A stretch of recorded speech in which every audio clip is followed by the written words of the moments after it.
Gem International is a new diamond explorer in the richest diamond-producing country in Africa, located next to the fourth largest producing diamond mine in the world. International Spotlight is on an 1109-carat diamond, recently discovered in Africa by a fellow Canadian junior, with a proven operator and finance team. Gem International trades on the TSX Venture Exchange, symbol GI. Visit us at gemdiamondmining.com.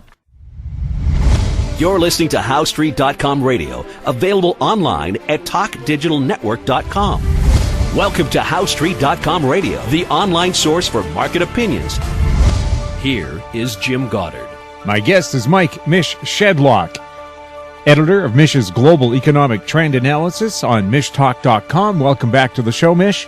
A pleasure to be on here, and we've got a new president-elect here in the United States. The reaction worldwide has not been good, to say the least, right? Well, what's with these riots after a presidential election? He hasn't done anything yet. Well, the riots are saying, and it's funny, it's coming from the very camp, Jim, that said that we're extremely annoyed. You know, when Trump was asked the question in one of the debates, will he accept the results of the election? And he said, well, I don't know. We'll have to wait and see. And now, who is it that's rioting and not accepting the results of the election? You know, plus we've got at least 3 million at the last count I looked. I was going to get an update and comment on it today. People signing petitions, you know, demanding that the Electoral College vote according to what they want. So people want these various things until they get them, Jim, and then they wanted people to accept the results of this election, and curiously now they don't. Are these people who are protesting folks who didn't bother to vote? That's hard to say. Probably, I would suspect most of them voted, but they're saying this is spontaneous or whatever. It's not. It's not at all. They're busing these people in and rioting in half a dozen cities in the U.S., and people like Michael Moore are egging them on, George Soros egging them on, and, you know, I had to ask. I said, okay, where's Hillary? Where's President Obama?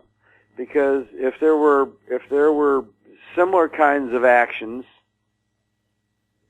had Hillary won, Hillary and President Obama would have demanding these people, you know, stay calm, go back to their homes, accept the results. Now we have silence. We have silence from them. We have silence from the media. Well, in economic terms, the Dow today hit a record high before pulling back. Is it going to be more than just business as usual, but good business? I also hear from his financial advisor that they plan to reduce corporate taxes from 35% or so down to 15%. The corporate tax move is a pretty good move. Some of the rest of what he wants to do is not. Building a wall is crazy. My real fear here actually is a global trade war. And he's threatening to label China a currency manipulator. I actually believe he will. And the irony of that is China actually is struggling right now trying to get its currency to go up. It just happens to be falling because they've got capital flight coming from China. Meanwhile, we had Brexit, so we've got a risk of collapse of trade between the UK and the EU. We had a collapse of two trade agreements. President Obama wanted to get the Trans-Pacific Partnership and the Transatlantic Partnership with Europe. Both of those things are like dead on arrival. And yesterday, President Hollande in France came out and said, it was talking about, you know, well, if Trump backs out of the climate accord, he's going to put a carbon tax on the U.S. Lovely. So let's have all of this smacks of the same kind of mistakes that were made with the Smoot-Hawley Tariff Act heading into the Great Depression that made it much worse. Here we are again, same mistake. Do you think Trump will be pro-trade once he addresses what he calls some inequalities, like Mexico having a 12% tariff on goods that go to the U.S.? That would be another mistake, and I think he's going to make it. The irony of this, as a direct result of all of his pissing and moaning and this wall stuff, is the Mexican peso has declined 10% in very short order here. So, Mexican goods coming into the United States are going to be 10% cheaper already. He can enact a 10% tariff and just get back to where we were. But U.S. Exports to Mexico are going to be at least 10% higher. Mexico's probably going to buy, what they bought from us. They'll try and get it from somewhere else.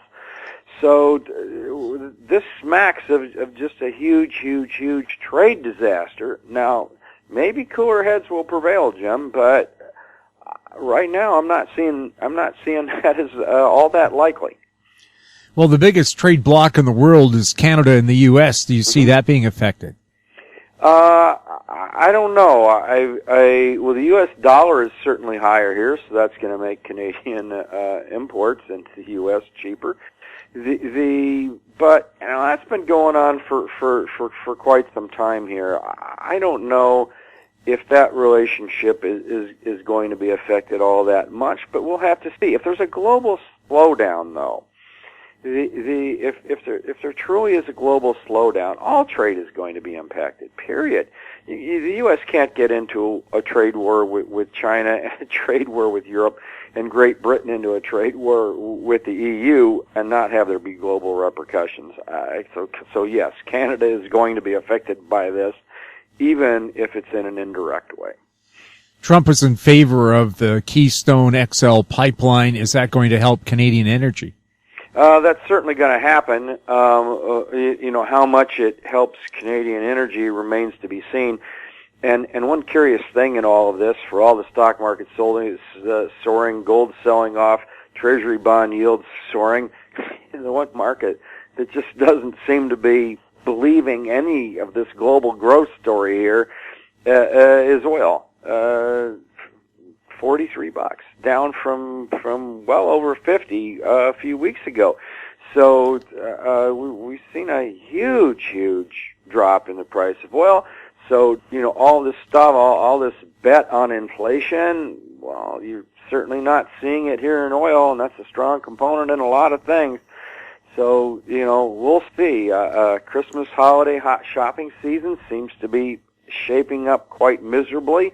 If one looks at shipping containers and trucking volumes and railroad volumes, none of that looks any good for Christmas.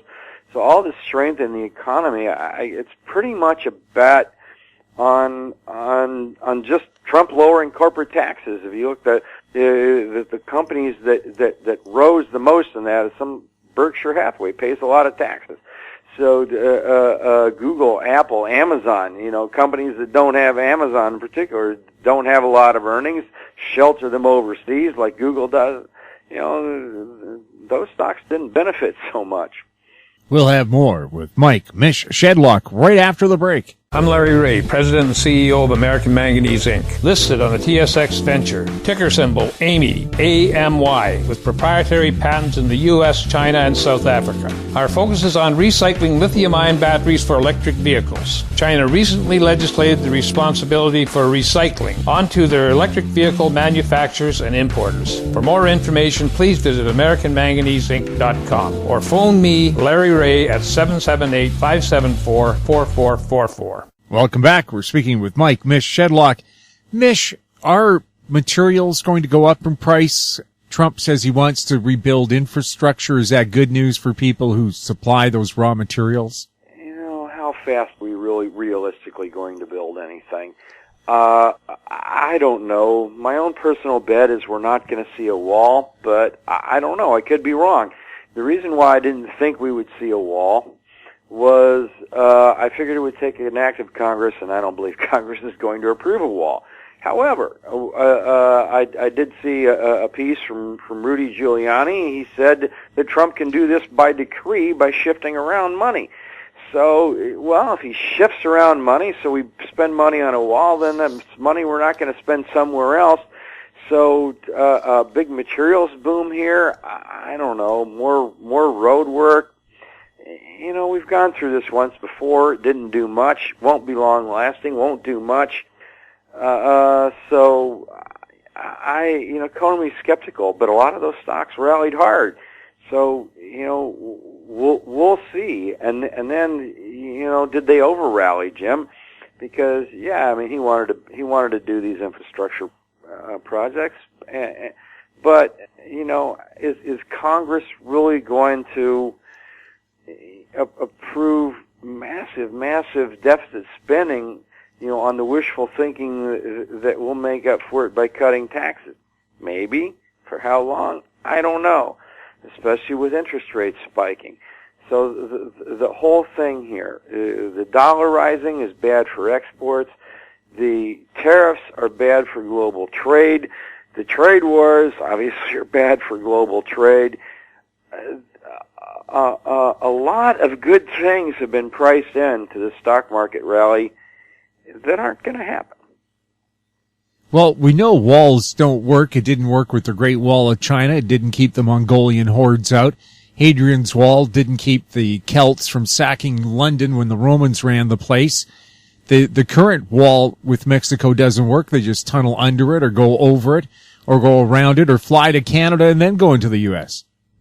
Well, a lot of these people can't afford to fly to Canada exactly. I don't know that Canada would let them in. But the thing is, actually, the number of illegal immigrants coming into the United States has actually been on a decline for quite some time. So if you really want to stop people from coming in, you just cut off their benefits. You don't give them free handouts. You don't give them free health care, free education, and you start. You don't even have to build a wall. You just actually send some of them back, as Trump says he's going to do. But the number's already down from 11 million down to 2 million. Or he said, people convicted of crimes. Now, if he really holds it to that, we're down to 800,000. So some of that stuff was campaign rhetoric that's just going to happen. By the way, President Obama exported close to 3 million illegal aliens. So if Trump does another 2 million, he will actually do less than Obama did. The only difference here is Obama did it over the course of 8 years. Gold has gone down substantially since that brief spike after the election. Is gold still a good bet long term? I think so. Perhaps it's bottoming here right now. Dollar is up and gold is down. Miners are actually up today. Gold's actually bouncing around even, so I'm not sure what it is right at the moment. But we've got all these false premises out here. That the economy is strengthening. I don't believe it is. That the dollar is going to keep rising. I don't think it will. That a lot of the spending is going to happen, and that I don't think necessarily will. Certainly some of it will. But we are going to have bigger deficits. We would have bigger deficits under Hillary too. I think the main tell in gold, or the main reason why it declined is just on the belief that maybe with the Republicans in control of everything here, the president, the House, and the Senate, that maybe they'll do something about entitlement spending. I would wish they do actually. But I don't think they will, Jim. And with deficits running, out of control, they're going to be worse, especially if we head into a recession. I think it's pretty damn clear one is coming here. with these hikes in interest rates. A lot of the reasons that people are saying that gold ought to be declining don't really stand scrutiny of closer observation, Jim. With the tax break, will American business bounce back? The tax break is good, but I don't know what you mean by bounce back. The tax break is certainly good, but so much of the rest of his policies aren't. So, we've got some good things, some bad things, but right now I think the bad outweighs the good. It would have under Hillary too. I'm not trying to pick on Trump one way or another. I'm actually very glad he won. I voted for him. But, some of his policies are a disaster. With Hillary, we would have had more wars, I believe, than we're going to have with Trump. But we'll see. I think that the one thing Obama did that I like was work out an agreement with Iran. I think that's a good deal. Will Trump try and undo that deal? If he does, it's a huge mistake. We'll see. There's a lot of things here in play, and one of the amusing things to me about it is all the people who got the election wrong are now out there posting, and this very same people said that if Trump won, the dollar would crash, the stock market would crash, and gold would soar. Well, they were wrong, and they got the election wrong too. And now they're out there with the analysis telling us what it is we should be buying, what it is we should be doing, and these are from all the people that got it wrong. So if I advise anyone listening to these people saying, well, if these people really knew what to do now, why did they get everything wrong in the last 3 weeks? Mike, thank you so much for chatting with us. A pleasure to be on, Jim, and we'll catch you again. My guest has been Mike Mish Shedlock, editor of Mish's Global Economic Trend Analysis on MishTalk.com. You're listening to HowStreet.com Radio. Find us on Twitter at TalkDigitalNet. Our YouTube channel is Talk Digital Network. Questions can be sent to info@HowStreet.com. I'm Jim Goddard. Thanks for listening. Comments made on HowStreet.com Radio are an expression of opinion only and should not be construed in any matter whatsoever as recommendations to buy or sell any financial instrument at any time. Available online at TalkDigitalNetwork.com. HowStreet.com Radio is a production of HowStreet Media Incorporated.